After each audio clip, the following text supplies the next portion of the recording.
Hello, this is Jill from Paper Daisy Crafting. Thank you for joining me again today.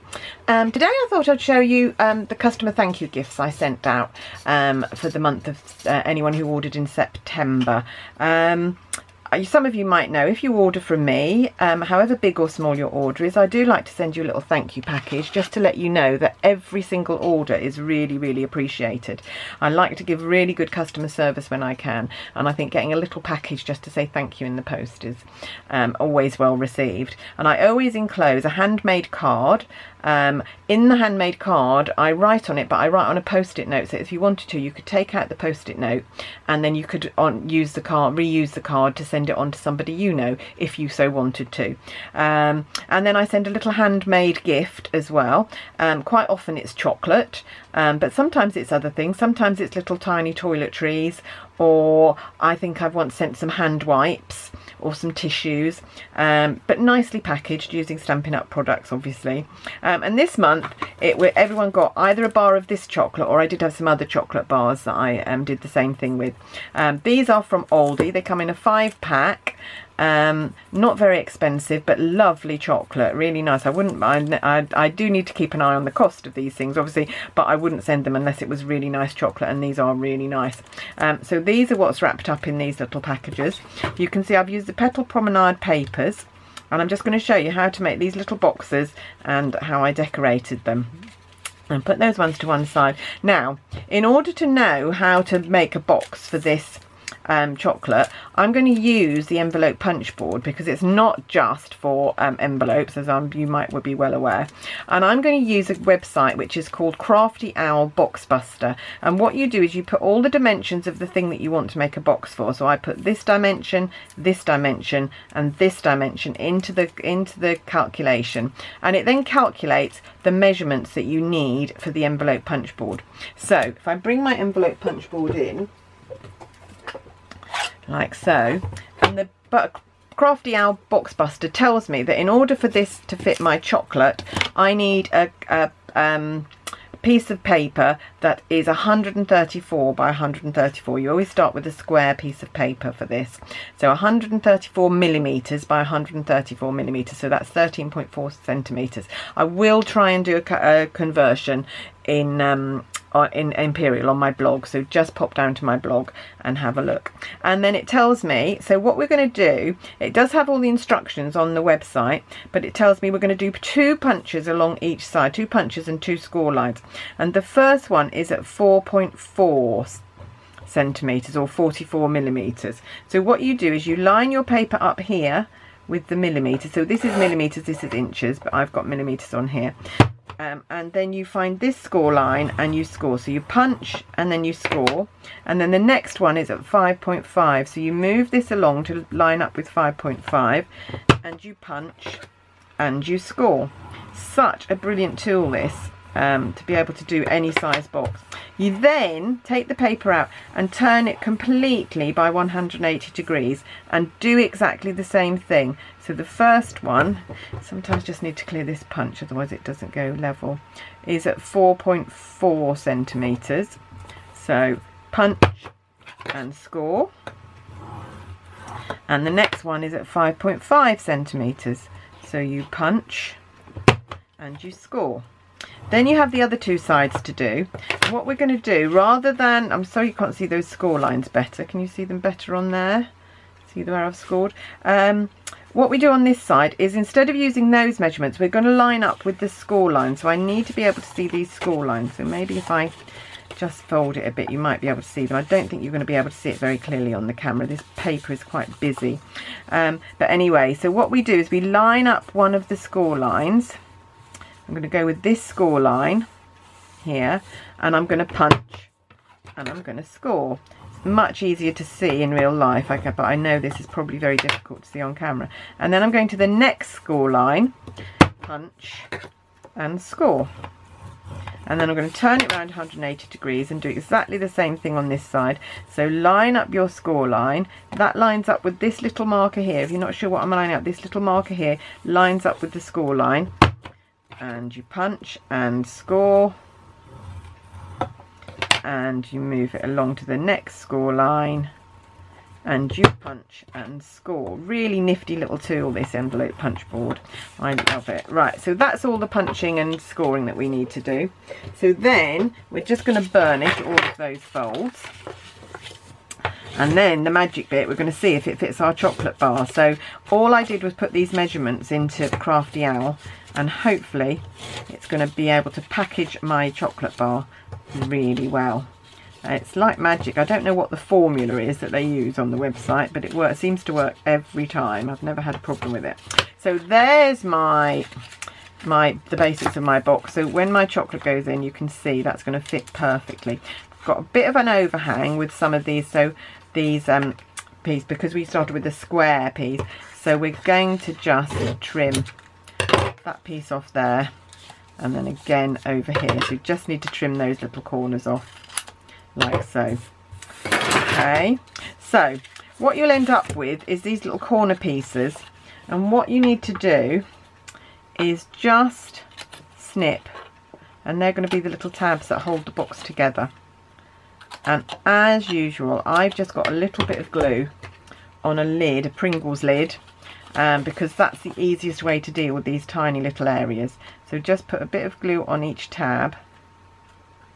My Tombow has been out for quite a long time, so it's quite tacky, which is good for this because you do need it to grab. There we go. So just stick that tab and that tab. Now normally I would just sit and hold them for a couple of seconds while I wait for them to dry. Obviously I'm on camera, so I don't really want to sit here waiting for glue to dry, but you get the idea. So I'm going to put a little bit of glue on here. Hopefully they will stick in time, but like I say, you might just need to take another couple of minutes, just wait for these to dry. Or you could use a glue dot or whatever, which would be instant, of course. If you wanted to use a glue dot on these, it would stick instantly. Or you could use a tiny little bit of snail or tear and tape, which would work just as well. So there's the basics of my box.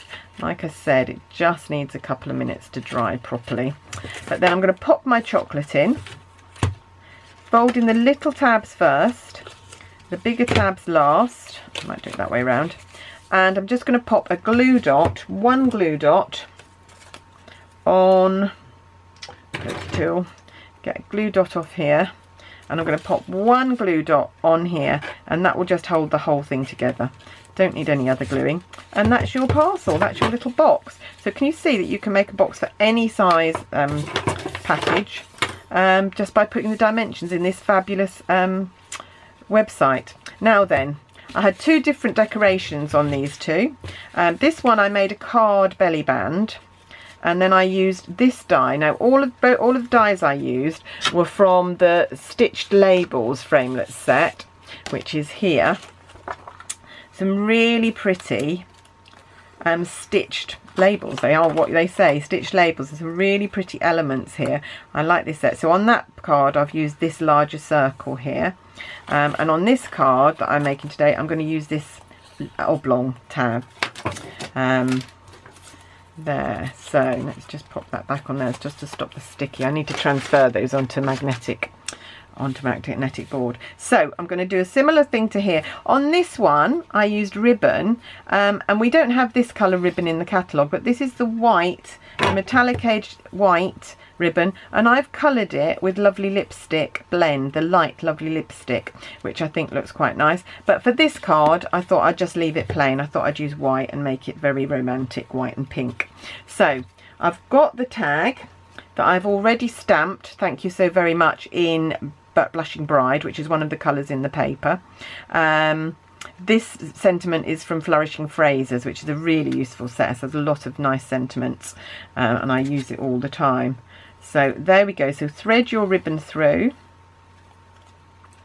and if you use wider ribbon like this, you'll find that it will bulk up a bit at the back. So what I did to counteract that, so let's just pull that through and get that like that.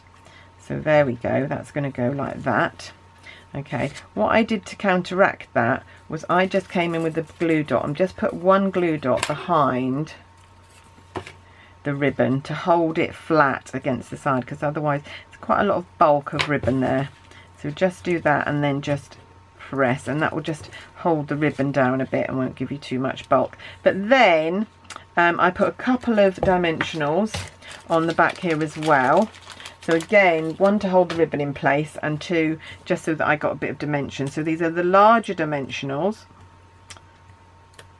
And I'm going to put 1 over here so it's overlapping the card and the ribbon. So it's again going to help to hold the ribbon in place.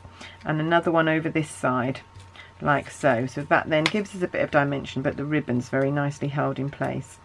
So take that one off and that one off and position that where you want it, and then all you need to do at the back here is overlap. So I'm going to trim a tiny bit off that one, that's quite long, don't need it that long. Okay, and I'm going to trim this rough edge off here as well, that's not a very straight edge, so I don't want that spoiling. So what I'm going to do is back to my glue dots, take a glue dot, get rid of that end, take a glue dot and put it on this end, so it will stick. There we go, just didn't want to stick to that, wanted to stick to me. And then another glue dot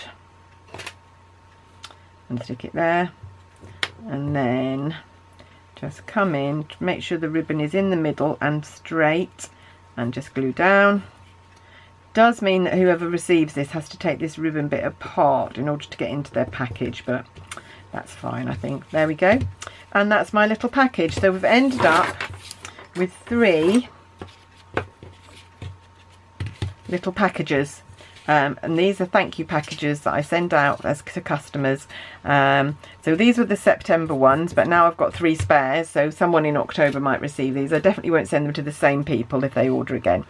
Different people will receive these, but I hope people like receiving these. They're very, very sweet, and think how lovely they would be on weddings, especially with this paper, on wedding tables. Lovely wedding favours, and you could put a different message there. You could actually print the name of the bride and groom or something on the label. That would be nice. So I hope you've been inspired by that project. Might give it a go. Please don't forget to use the Crafty Owls box buster. Really brilliant and easy to use, really fantastic. And I think that's it from me today. Don't forget to go to my channel and subscribe if you haven't already, and then press the little bell underneath this video and you'll get an email notification every time I post a video. Or you can go to my blog and sign up to receive notifications by email of when I post on my blog, or you can go to my blog and sign up for my newsletter. I send a newsletter out at least once a month. I don't tend to send them out much more than once a month, and apart from when there's something that I need to update you about. So your inbox definitely won't get clogged, and sometimes I have a special offer that's only for my newsletter readers, so you might want to sign up just so that you get a heads up about any special offers that are just for my newsletter readers. And definitely I think that's enough from me today. I will see you again soon. Have a lovely day. Bye.